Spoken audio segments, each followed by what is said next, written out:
नमस्कार, मैं हूं बालकृष्ण थरेजा। आप देख रहे हैं डेली लाइव। आइए शुरुआत करते हैं आज के मुख्य समाचारों की। गांव किशनपुरा में पेयजल सप्लाई की किल्लत, ग्रामीणों ने वाटर वर्क्स की टंकी पर चढ़कर किया प्रदर्शन। 26 मार्च के भारत बंद को आड़त व्यवसायियों ने दिया समर्थन। शुक्रवार को आड़त संबंधी तमाम गतिविधियां रहेंगी ठप। मुख्य चिकित्सा एवं स्वास्थ्य विभाग द्वारा प्रेस कॉन्फ्रेंस का आयोजन, मौसमी बीमारियों की रोकथाम बारे दी जानकारी। श्री श्याम दीवाने मंडल ने निकाली भव्य निशान यात्रा। जंक्शन से टाउन बांके बिहारी मंदिर पहुंचे सैकड़ों श्रद्धालु। माहेश्वरी महिला मंडल ने मनाया फाग महोत्सव। जंक्शन के बाबा बालकनाथ मंदिर में आयोजित हुआ भव्य कार्यक्रम। और अब समाचार विस्तार से। गांव किशनपुरा दिखनादा के ग्रामीणों ने गुरुवार को पेयजल समस्या को लेकर गांव के वाटर वर्क्स पर एकत्रित होकर नारेबाजी कर प्रदर्शन किया। वाटर वर्क्स कर्मचारी श्रम करो, श्रम करो, श्रम करो। पानी सप्लाई चालू करो, चालू करो, चालू करो। पानी सप्लाई चालू करो, चालू करो, चालू करो। गर्मी का मौसम शुरू होते ही पेयजल किल्लत शुरू हो गई है। गांव किशनपुरा दिखनादा के ग्रामीणों ने गुरुवार को पेयजल समस्या को लेकर गांव के वाटर वर्क्स में एकत्रित होकर नारेबाजी कर प्रदर्शन किया। अपनी मांग को लेकर ग्रामीण वाटर वर्क्स की ओवरहेड टैंक की सीढ़ियों पर चढ़ गए। विरोध प्रदर्शन कर रहे ग्रामीणों का आरोप था कि वाटर वर्क्स कर्मचारी समय पर नहीं आते, न ही समय पर पानी की सप्लाई की जाती है। इस कारण महिलाओं को खुद जाकर पानी भरकर लाना पड़ता है। ग्रामीणों के अनुसार जलदाय विभाग की ओर से पेयजल सप्लाई के लिए गाँव के आसपास की ढाणियों में करीब 7-8 माह पहले पाइपलाइन बिछाई गई थी, लेकिन कनेक्शन अभी तक वाटर वर्क्स में नहीं किया गया। इस कारण ढानियों में रहने वाले लोगों को पेयजल किल्लत का सामना करना पड़ रहा है। ग्रामीणों ने जिला प्रशासन से मांग की कि वाटर वर्क्स में तैनात कर्मचारियों का स्थानांतरण कर नया कर्मचारी लगाकर पेयजल सप्लाई सुचारू की जाए। ग्रामीणों ने मांग न माने जाने पर वाटर वर्क्स के समक्ष धरना लगाने और सड़क जाम करने की चेतावनी दी है। इस मौके पर अश्विनी, बिंदर सिंह, गगनदीप, चाननराम, अमनदीप, अनिल, ओम, विकास, प्रेमराज नायक, सुभाष, राकेश, ब्रजलाल, बिट्टू, लालचंद, मनफूल, सुरेंद्र, श्रीराम, गुरप्रीत, महेंद्र, सोहन, रोशन, मोहनलाल, रामस्वरूप, गणेश, अर्जुन आदि सहित अन्य ग्रामीण मौजूद रहे। लगभग 1-1.5 महीने से जैसे ही पानी की किल्लत आई है, पीने के पानी के लिए जो पीछे हमारे यहाँ सप्लाई दिया गया नहर में, तो उसमें भी वाटर वर्क्स का जो कर्मचारी वो लगभग 1-1.5 महीने से गायब है। यहाँ पे कभी अपनी ड्यूटी पे आता नहीं है, न ही कोई पानी सप्लाई करता है। और जब पीने का पानी आया उसमें सभी काश्तकारों ने अपने खेतों में लगाया, क्योंकि इन्होंने जाके किसी को ये नहीं बोला कि भी ये पीने का पानी है, मौके बंद करके उस पानी को पीने की जो टंकी है उनके तक पहुँचाया जाए। और आज लगभग 11-11:30 बज चुके हैं, अभी तक कर्मचारी आया नहीं है। और 1 साल पहले ढाणियों के अंदर पाइपलाइन सप्लाई की गई थी, लगभग उसको 1 साल पूरा हो चुका है, परंतु उन ढाणियों में पानी सप्लाई नहीं किया गया। और 2-3 महीने हो गए मोटर लाए हुए। जो सरकार ने जो यहाँ पे अनुदान दिया था पानी के लिए, उसकी जो मोटर खरीद करके ला करके इधर वाटर वर्क्स में पड़ी है, उनको जोड़ा नहीं है, नहीं पानी सप्लाई दे रहा है। इसलिए हमारी सबसे बड़ी मांग यही है कि ये जो वाटर वर्क्स कर्मचारी वो लगभग लंबे समय से किशनपुरा में बैठा है और यहाँ पे कुछ राजनीतिक अप्रोच के कारण उनकी छत्रछाया के अंडर में रह करके गांव में कभी भी किसी भी समस्या का निराकरण नहीं कर रहा है। इसलिए हमारी तुरंत मांग है कि इसको यहाँ से बर्खास्त किया जाए। अगर ऐसा नहीं होता है तो हम इस वाटर वर्क्स के आगे ताला लगा करके यहीं बैठेंगे जब तक उसको नहीं यहाँ से स्थानांतरण किया जाएगा, यहाँ से उसको नहीं निकाला जाएगा, नया कोई कर्मचारी नहीं आएगा, तब तक हम यहाँ से हिलने वाले नहीं हैं। मोदी ने बजट दिया था और पाइपलाइन डाली हुई है, 1 साल पहले ही डाल दी गई है। हम ये मानते हैं कि वर्तमान सरकार ने जो पानी के लिए जो योजनाएं लागू की है वो रियल में हमारे गांव में अच्छा बजट भी मिला है पानी के लिए। हम ये नहीं बोल रहे हैं, प्रत्येक ढाणी में पाइपलाइन पहुंचाई है, परंतु यहाँ का जो कर्मचारी है पता नहीं जो किसी की बात भी नहीं सुनता है, अपना फोन स्विच ऑफ रखता है। और गांव के पास में उसने आलू की फसल बीज रखी है, सारे दिन वहाँ बैठा रहता है, अपने आलू की फसल उसको पका रहा है, उसको कोई सूद नहीं है गांव में पानी सप्लाई करना है या नहीं करना है। और ढाणियों में बिल्कुल भी आप जाकर के कहीं भी देख सकते हो, एक भी ढाणी में कनेक्शन नहीं चालू है। मौसमी बीमारियों के नियंत्रण एवं रोकथाम में चिकित्सा विभाग की ओर से वर्ष भर किए गए कार्यों की जानकारी देने के लिए सीएमएचओ कार्यालय में आज प्रेस कॉन्फ्रेंस का आयोजन किया गया। गुरुवार को मौसमी बीमारियों के नियंत्रण एवं रोकथाम विभाग की ओर से वर्ष भर किए गए कार्यों की जानकारी देने के संदर्भ में सीएमएचओ कार्यालय में वीडियो कॉन्फ्रेंसिंग रूम में प्रेस कॉन्फ्रेंस का आयोजन किया गया। सीएमएचओ डॉक्टर नवनीत शर्मा ने कोरोना वैक्सीन को लेकर जिले की वर्तमान स्थिति के बारे में मीडिया कर्मियों को अवगत करवाया। डॉक्टर शर्मा के अनुसार 60 वर्ष से अधिक आयु के बुजुर्गों के टीकाकरण की दृष्टि से हनुमानगढ़ जिला 23वें नंबर पर है, जो की अच्छी स्थिति नहीं मानी जा सकती। सीएमएचओ ने बताया कि सुपर स्प्रेडर की रैंडम सैंपलिंग के लिए सभी ब्लॉकों को निर्देशित कर दिया गया है। सुपर स्प्रेडर के तहत सब्जी वाले, दूध वाले, किराना और मेडिकल दुकानदारों आदि की रैंडम सैंपलिंग की जाएगी। उन्होंने बताया कि प्रत्येक ब्लॉक से रोजाना 250 से 300 यानी प्रतिदिन पूरे जिले से करीब 1500 रैंडम सैंपल लेने के निर्देश दिए गए हैं, क्योंकि जितनी अधिक सैंपलिंग होगी उतनी ही तेजी से इस रोग पर पकड़ तेज की जा सकेगी। दोबारा रैपिड रेस्पॉन्स टीम को एक्टिवेट कर दिया गया है। सभी ब्लॉक में मास्क, सैनिटाइजर की उपलब्धता सुनिश्चित करने के लिए विभाग के अधिकारियों को पाबंद किया गया है। उन्होंने कहा कि भविष्य में कोरोना रोगियों की संख्या बढ़ने की आशंका के दृष्टिगत होटल, विद्यालयों में क्वारंटाइन सेंटर शुरू करने की तैयारी की जा रही है। इसके अलावा कोरोना पर नियंत्रण के लिए बॉर्डर पर चेक पोस्टें आरंभ कर दी गई हैं। दूसरे राज्यों से आने वालों के लिए RT-PCR सर्टिफिकेट जरूरी कर दिया गया है। इसके लिए चेक पोस्ट पर नाम, पता सहित समस्त जानकारियां नोट की जा रही हैं। बिना रिपोर्ट वाले व्यक्ति को होम आइसोलेट किया जाएगा। डॉक्टर शर्मा ने कहा कि कोविड-19 का संक्रमण अभी टला नहीं है, इसलिए यह जरूरी है कि हर व्यक्ति कोविड-19 की तय गाइडलाइन की पालना करे, मास्क व सैनिटाइजर का प्रयोग अनिवार्य रूप से करे, शारीरिक दूरी बनाए रखे, जुर्माने के डर से नहीं बल्कि अपनी व अपने परिवार की सुरक्षा के लिए मास्क पहने, भीड़ भाड़ वाली जगह पर जाने से बचें, बार बार साबुन से हाथ धोएं, मामूली बुखार, सर्दी व खांसी को भी नजरअंदाज न करें, फौरन डॉक्टर से संपर्क करें। CMHO डॉक्टर नवनीत शर्मा ने बताया कि जिनका इम्यूनिटी सिस्टम कमजोर है उन्हें कोरोना दोबारा भी हो सकता है। इम्यूनिटी हार्ड डेवलपमेंट करने, इमरजेंसी व डेथ न हो इसके लिए वैक्सीनेशन किया जा रहा है। CMHO ने शुद्ध के लिए युद्ध अभियान के तहत इस साल की गई कार्रवाइयों की जानकारी देते हुए बताया कि विभाग की ओर से जनवरी में कुल 14 सैंपल लिए गए थे। इनमें 5 फेल हुए जबकि 9 सैंपल पास हुए। फरवरी में लिए गए 12 सैंपल में से 3 फेल व 9 पास, जबकि मार्च में अब तक लिए गए कुल 20 सैंपल में से 2 फेल व 2 पास, जबकि शेष 16 की रिपोर्ट आना अभी शेष है। आपके द्वारा माध्यम से कई बार मैं प्राइवेट ये कार्ड से टेस्ट करके बता देती है कि भाई यहाँ ये है, जो वो स्पेसिफिक नहीं है, वो सेंसिटिव टेस्ट होता है कि ये संभावित है। अगर मेरे 2 महीने पहले था तो भी अगर उसमें वो दिखा देगा तो ये कहेगा जब वास्तव में वो चीज नहीं होती। और कंफर्मेटेड टेस्ट एलाइजा टेस्ट भी मानते हैं। तो हमारा एक इन्फेक्शन कंट्रोल के लिए होता है कि जिसके अंदर अपने को अलग से जो पता लगता है कि भाई एक्यूट इन्फेक्शन है या क्रॉनिक इन्फेक्शन है या किस तरह का इन्फेक्शन है।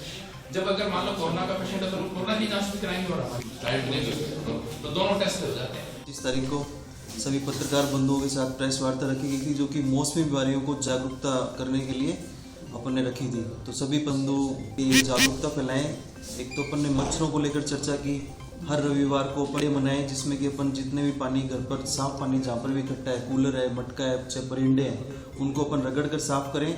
और उसके अलावा इनके डेंगू और मलेरिया दोनों के मच्छरों के बारे में भी अपन ने चर्चा की है। और उसके बाद में कोविड के बारे में चर्चा की, कोविड को लेकर अपन क्या क्या तैयारियां कर रहे हैं। तो जब भी तैयारियां, जो भी चेक पोस्ट बनाना, रैंडम सैम्पलिंग बढ़ाना और पेशेंट को ट्रेस करना, कोविड पेशेंट। उसके अलावा मैं एक अपील करना चाह रहा हूँ कि एक तो सभी पॉजिटिव पेशेंट है राज कोविड इन्फो ऐप ये डाउनलोड करें, ताकि सरकार जो भी सिस्टम काम कर रहा है वो पर्टिकुलर लोकेशन ट्रेस कर पाए कि कितने मरीज किस लोकेशन पर हैं। तो राज कोविड इन्फो ऐप सभी को डाउनलोड करनी है। और दूसरा एक टेली कंसल्टेंसी राजस्थान सरकार ने स्टार्ट की है जिसका नाम है ई-संजीवनी। तो ई-संजीवनी ऐप भी हम ज़्यादा से ज़्यादा डाउनलोड करें ताकि हम इस सुविधा का फ़ायदा उठा पाएँ। इस तरह मौसमी बीमारी को देखते हुए नगर परिषद और कलेक्टर साहब के निर्देशन में ये सभी मिलकर हम सफाई अभियान स्टार्ट करेंगे ताकि मच्छरों को हम नियंत्रित कर पाएँ। MLO डालना और इस तरीके की गतिविधियाँ हम अमल में लाएंगे। ज़्यादातर प्राइवेट हॉस्पिटल तो सभी बायोमेडिकल वेस्ट BMW उसमें रजिस्टर्ड हैं। जो भी संस्थाएँ रजिस्टर्ड नहीं है उनको नोटिस दिए जा रहे हैं कि सब अपना अपना रजिस्टर्ड करें। और BMW की गाड़ियाँ लगी हुई हैं, अगर उनसे कोई गंदगी या कोई पर्टिकुलर कोई संस्था कोई गंदगी कर रही है तो उनके खिलाफ हम कार्रवाई करेंगे। गाड़ी तो अब जिस एक है या कई सारे उनका प्लांट, तो उन्होंने काफ़ी करोड़ों रुपए लगे प्लांट बनाया हुआ है। तो ये तो उनकी जिम्मेदारी है कि उसमें जो संस्था जो कि अधिकृत की गई है जिसने ये प्लांट बनाया हुआ है बायोमेडिकल वेस्ट निस्तारण के लिए, उसकी जिम्मेदारी बनती है कि जो रजिस्टर्ड है उसका वहाँ उसकी संस्था से बायोमेडिकल वेस्ट का कचरा उठाकर उसका निस्तारण करें। अगर उसके अलावा भी कोई दूसरी संस्था अगर इस तरह का कचरा अगर फेंक रही है तो उसके खिलाफ हम कार्रवाई अमल में लेंगे। पर्यावरण संरक्षण को बढ़ावा देने तथा वायु प्रदूषण को घटाने के संदेश को लेकर आज साइकिलिंग क्लब के सदस्य पंकज सिंह देश भर की यात्रा पर निकले। बढ़ते प्रदूषण को देखते हुए साइकिलिंग को बढ़ावा देने के लिए हनुमानगढ़ साइकिलिंग क्लब के सदस्य पंकज सिंह आज साइकिल पर देश भर की यात्रा पर निकले। जंक्शन के 2 के अंजे निवासी पंकज सिंह को जंक्शन के भगत सिंह चौक पर प्रबुद्ध जनों ने हरी झंडी दिखाकर जयपुर के लिए रवाना किया। इस मौके पर हनुमानगढ़ साइकिलिंग क्लब के सदस्य भी मौजूद रहे। अपनी साइकिल यात्रा के तहत पंकज सिंह देश भर के 15 राज्यों में करीब 10,000 किलोमीटर की यात्रा साइकिल पर करेंगे और नागरिकों को, खासकर युवाओं को साइकिल अपनाने और पर्यावरण को बचाने का संदेश देंगे। इस मौके पर क्लब सदस्यों ने भी पंकज सिंह के प्रयासों की सराहना की। मेरा उद्देश्य है साइकिल को हर आंगन तक पहुंचाना, हर व्यक्ति को साइकिल के साथ में जोड़ना। मेरा मुद्दा स्टॉप पोल्यूशन सेवर्स है। तो अभी नई पीढ़ी है वो साइकिल से ध्यान हटा के या पोल्यूशन की अपनी बात करें तो एक तो साइकिल है उससे अपने पोल्यूशन घटाने के अंदर ये सबसे बड़ा एक अपना जरिया बन सकता है। क्योंकि अगर अपने शहर के अंदर या अपने जीवन में साइकिल का उपयोग करते हैं तो ज़्यादा से ज़्यादा अपने पोल्यूशन को घटा सकते हैं, यानी पोल्यूशन को कम कर सकते हैं साइकिल के जरिए। और अपने शहर की बड़ी अभी जो मेरी यात्रा है वो 10,000 किलोमीटर और 15 स्टेट की यात्रा है, तो लगभग 6 से 7 स्टेट की जाएगी। बेशक मेरी अकेले की राइड है ये। साइकिल क्लब के मेंबर पंकज सिंह वर्मा पूरे भारत भ्रमण के लिए गए हैं साइकिल पर।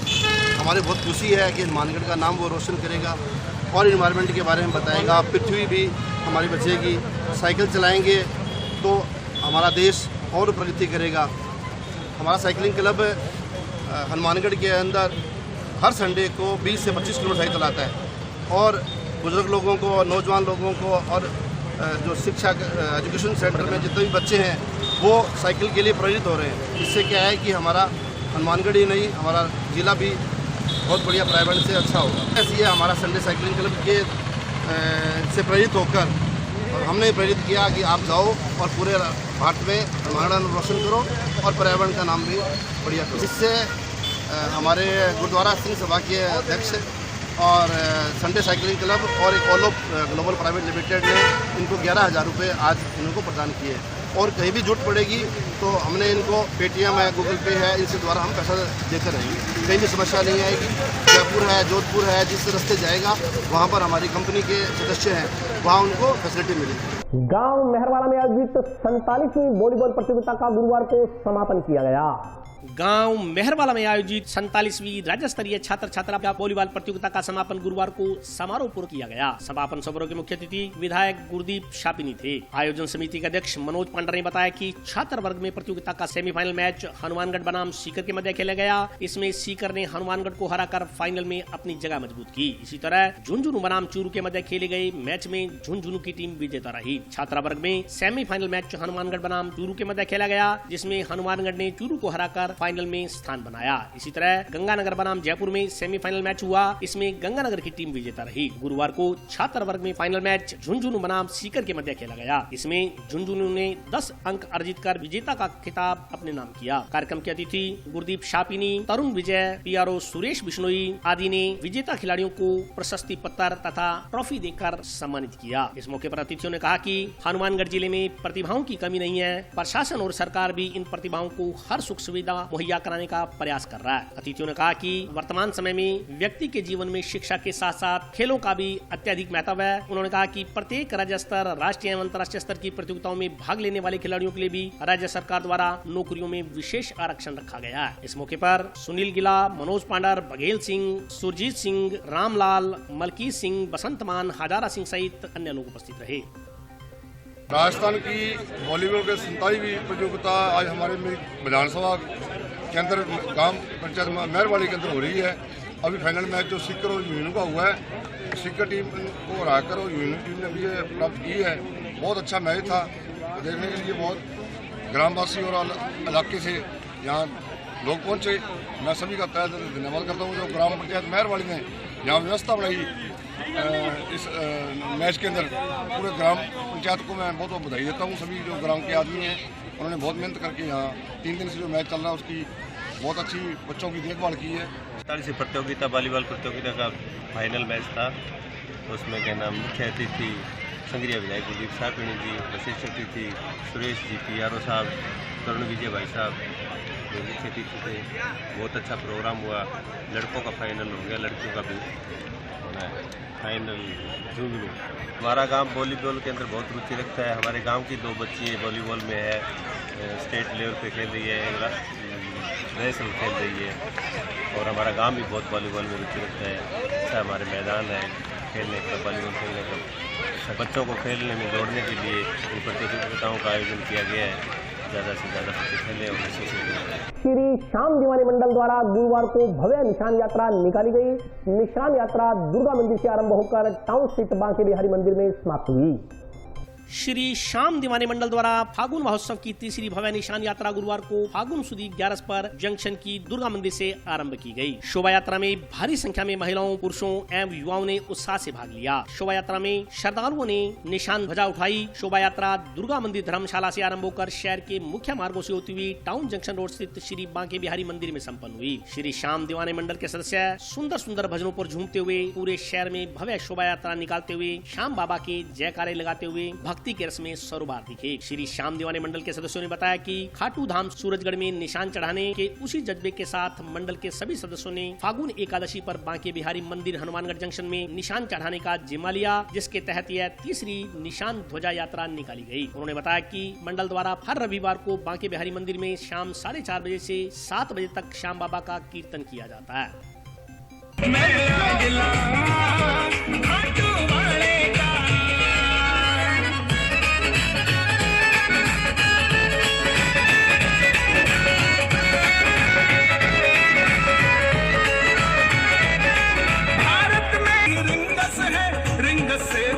निशान है लगाता है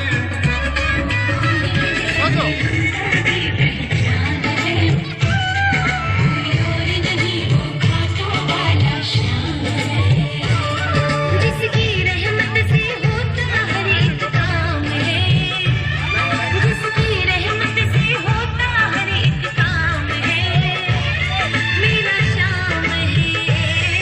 आज बाबा सांवरे सेठ की तीसरी निशान यात्रा है, जो दुर्गा मंदिर धर्मशाला से लेकर बांके बिहारी मंदिर शंकर कॉलोनी तक जाएगी। सभी भक्तों ने जो निशान उठाए हैं, बाबा उसकी मनोकामना पूरी करे, सब पर कृपा बनाए रखे। ये जो यात्रा है पूरे हनुमानगढ़ वासियों के लिए, सुख शांति के लिए, सबके विकास के लिए करवाई जाती है और बाबा सभी शहर वासियों पर कृपा बरसाई रखे, सभी के परिवार में सुख शांति बनाई रखे। फागुन का महीना चल रहा है, बाबा की आज फागुन की बड़ी ग्यारस है। सभी शहरवासियों को आज बाबा की पावन एकादशी की बहुत बहुत शुभकामनाएं। ये जो निशान यात्रा श्याम बाबा के खाटू धाम पर एक सूरजगढ़ निशान चढ़ता है, जो व्हाइट निशान होता है वो साल में एक बार चढ़ता है। पूरी साल बाबा के दरबार में एक ही निशान होता है, सूरजगढ़ निशान, वो लहराता है। उसी तर्ज पर हनुमानगढ़ के श्याम दीवानों ने ठाना है हर बार बांके बिहारी पे एक निशान चढ़ाना है। उसी तर्ज पे हम लोग श्याम प्रेमी इकट्ठा होकर एक वाइट निशान तैयार करके बाबा को बांके बिहारी मंदिर पे हर साल चलाते हैं। वो बांके बिहारी मंदिर पे हर साल लहराता है। शहरवासियों के सुख समृद्धि के लिए ये निशान चढ़ाया जाता है। और अभी वक्त ब्रेक का, हाजिर होता हूँ छोटे से ब्रेक में।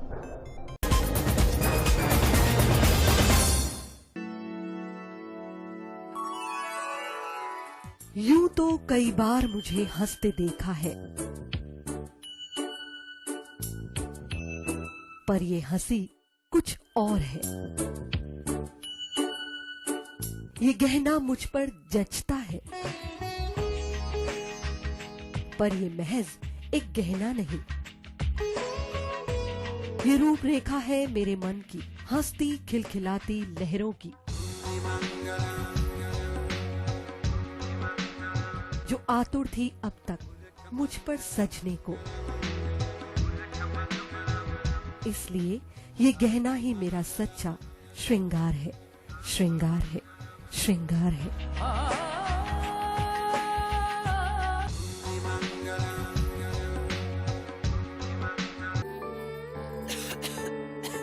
दीदी ये देखो,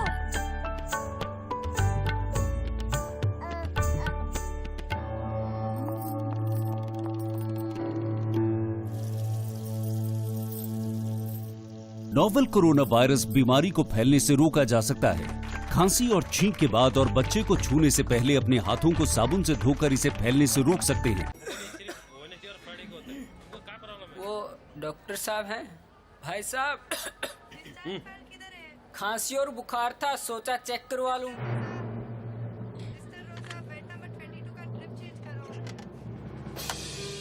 नोवेल कोरोना वायरस बीमारी को फैलने से रोका जा सकता है। बुखार के साथ खांसी और छींक होने पर तुरंत नजदीकी हेल्थ क्लिनिक या केंद्र जाएं। ब्रेक के बाद स्वागत है। आइए नजर डालते हैं अगले समाचारों पर। माहेश्वरी महिला मंडल द्वारा जंक्शन स्थित बाबा बालकनाथ मंदिर में फाग महोत्सव मनाया गया।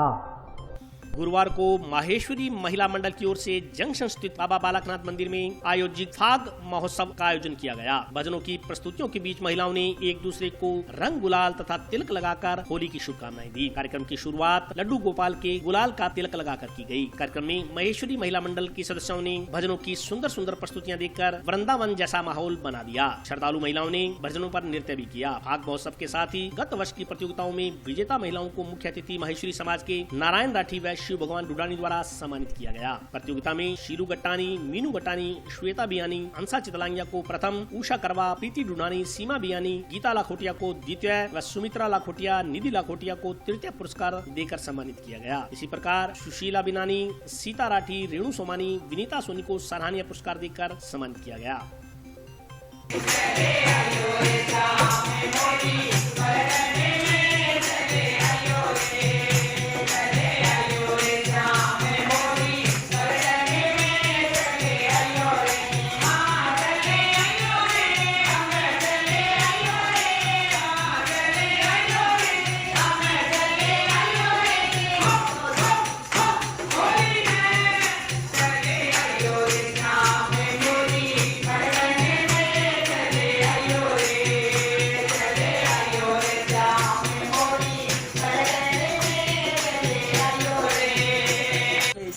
मंडल द्वारा फाग उत्सव हर साल की तरह इस साल भी बड़ा धूमधाम से मनाया गया।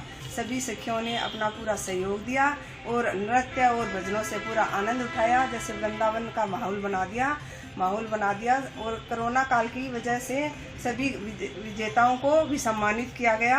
महेश्वरी महिला मंडल समय समय पर करता रहे ताकि हमारी संस्कृति बनी रहे और आगे आने वाली युवा पीढ़ी भी इन संस्कारों में सम्मिलित रहे। संयुक्त किसान मोर्चा के शुक्रवार को प्रस्तावित भारत बंद को आड़त व्यवसायियों ने समर्थन देने की घोषणा की है। इसके तहत कल तमाम व्यापारिक गतिविधियां ठप रहेंगी।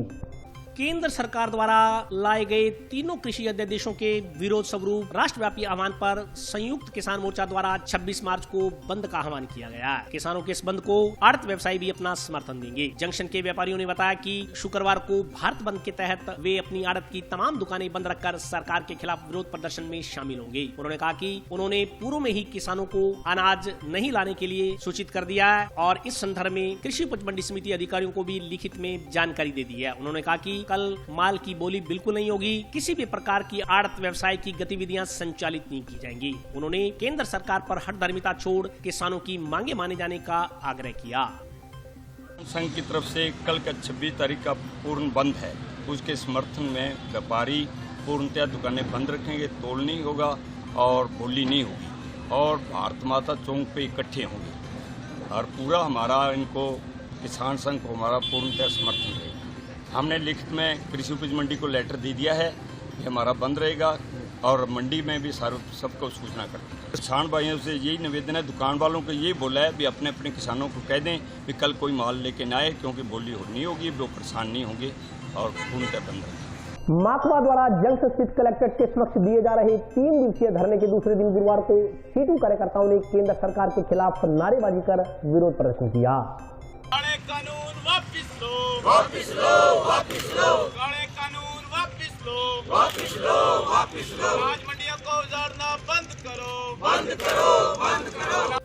मार्क्सवादी कम्युनिस्ट पार्टी की शाखा CITU द्वारा जंक्शन में कलेक्ट्रेट के सामने चल रहे आंदोलन के दूसरे दिन माकपा कार्यकर्ताओं ने सरकार के खिलाफ नारेबाजी कर विरोध प्रदर्शन किया। इस मौके पर बोलते हुए माकपा नेता बहादुर सिंह चौहान ने कहा कि पार्टी के राष्ट्रव्यापी आह्वान पर 3 दिन का धरना प्रदर्शन चल रहा है, जिसके तहत आज गुरुवार को दूसरे दिन कार्यकर्ताओं द्वारा सरकार के खिलाफ नारेबाजी की गई। उन्होंने कहा कि सरकार मजदूर, व्यापारी तथा किसानों को अपनी गलत नीतियों की वजह से आर्थिक रूप से तोड़ने पर उतारू हो रही है। उन्होंने कहा कि सरकार की गलत नीतियों का डटकर विरोध किया जाएगा और इसके खिलाफ संघर्ष जारी रहेगा। उन्होंने तीनों कृषि अध्यादेशों को वापस लेने तथा नए बनाए गए लेबर कोड को समाप्त करने की मांग की। 24 मार्च 25 और 26 3 दिनों का पूरे देश में जो राष्ट्रीय मंच बना हुआ है श्रम संगठनों का, उस द्वारा धरने और प्रदर्शनों का कार्यक्रम है। हनुमानगढ़ जंक्शन में यहाँ जिला कलेक्ट्रेट के सामने कल से हम धरने पर बैठे हैं, आज भी बैठे हैं और पूरे देश में जो मोदी सरकार ने श्रम कानूनों में मजदूर विरोधी संशोधन किए उसके खिलाफ और जो अभी काले कानून लेकर आई है कृषि के मामले में मोदी सरकार, जिसके लिए पूरे देश का किसान मजदूर आवाम लड़ रहा है, और जिस प्रकार की स्थिति है आज लगातार महंगाई बढ़ रही है, तमाम चीज़ों की तमाम जो हमारे देश के उपक्रम थे, चाहे वो रेल थी, चाहे भेल थी, चाहे तेल और सारी चीज़ें, हमारे बैंक, हमारा बीमा, हमारी तमाम स्वास्थ्य को जो निजी हाथों में मोदी सरकार दे रही है उसके खिलाफ, और रोजगार बचाओ, खेती बचाओ और ये सारी चीज़ देश बचाओ के नाम को लेकर आज का हमारा ये कार्यक्रम है। ऐसे है मोदी सरकार की जो हटगर्मी है लेबर क्लास के खिलाफ और किसानों के खिलाफ, ਉਹਦੇ वास्ते कल का धरना चल रहा है। आज सारा दिन धरना चलूगा जब तक कोर्ट वापस नहीं लेंदा, तब तक ये लड़ाई जारी रहूगी। सीटू के लोग है और मजबूती नाल अगे बढ़ाउणगे इस लड़ाई नूं और वापस करा के काले कानून दम लेंगे। और आज के लिए बस इतना ही। कल फिर हाजिर होता हूँ नए समाचारों के साथ, तब तक के लिए नमस्कार।